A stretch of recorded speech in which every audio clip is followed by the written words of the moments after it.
10 octobre 31, vendredi, deuxième méditation, psaume 118, louange et miséricorde de Dieu. Le psaume Hallel et l'introduction au psaume 118. Dans les psaumes, certains sont classés comme psaume Hallel. Le mot Hallel correspond aux deux premières lettres de Alléluia, signifiant louer. Les psaumes 113 à 118 forment le premier Hallel, le psaume 136 constitue le second, et les psaumes 146 à 150 forment le troisième Hallel. L'expression Hallel apparaît fréquemment dans ces psaumes. Le premier Hallel est chanté lors des assemblées du temple.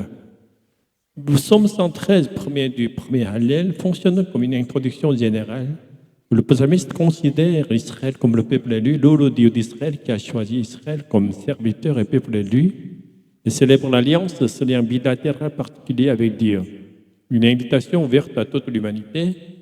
Dès le psaume 115, Dieu suggère subtilement qu'il n'est pas seulement le Dieu d'Aaron, de la famille de Moïse ou d'Israël, mais le Dieu de tous ceux qui le craignent. Selon le Nouveau Testament, les païens croyants au judaïsme étaient officiellement appelés ceux qui craignent Dieu.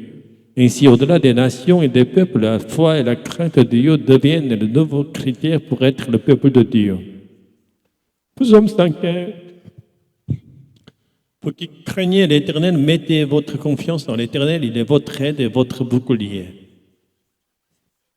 Cette suggestion est partielle et subtile. La perspective globale montre que la conscience qu'Israël et le peuple élu restent fortement présentes. Dans le psaume 116, la louange se concentre sur l'expérience personnelle du salut, donnant l'impression de réduire le champ à l'individu.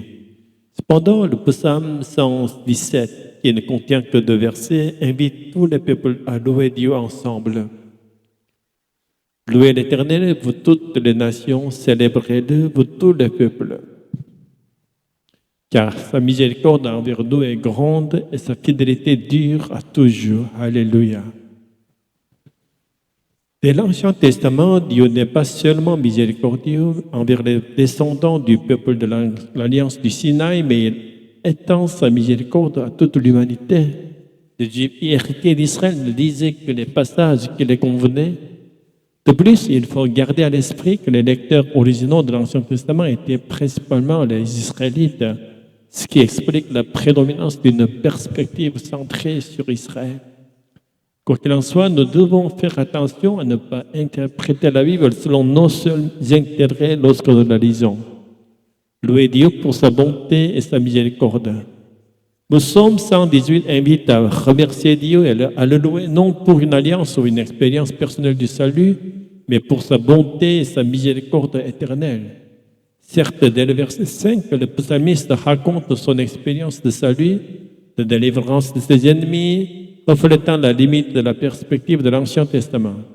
Dieu protège son peuple contre ses adversaires.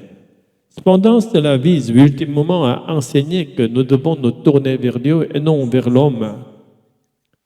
Il vaut mieux chercher refuge en l'Éternel que de se fier aux hommes. C'est une caractéristique majeure de la religion d'Israël. Contrairement aux autres religions qui matérialisent Dieu par des statues et des objets visibles, la religion israélite présuppose qu'il n'est pas un Dieu invisible et transcendant, interdisant toute forme de représentation. Construire de grands statues et temples symbolise souvent la supériorité des dieux locaux et leur pouvoir transcendant. Croire à un Dieu invisible et non perceptible par le sens, c'est s'en remettre à lui pour la vie, n'était pas chose facile. Ainsi, le psaume 118 souligne que Dieu nous protège de nations qui servent d'autres dieux. Même si nous ne le voyons pas, et affirme que Dieu est plus puissant que tous les autres dieux. Le psalmiste promet de témoigner des grâces miraculeuses de Dieu malgré les épreuves. Psaume 118, 17. Je ne mourrai pas, mais je vivrai et je raconterai les œuvres de l'Éternel. La prophétie de la venue de Jésus-Christ comme pierre angulaire. Dans la seconde partie du psaume, le psalmiste prophétise que Jésus sera rejeté par les hommes.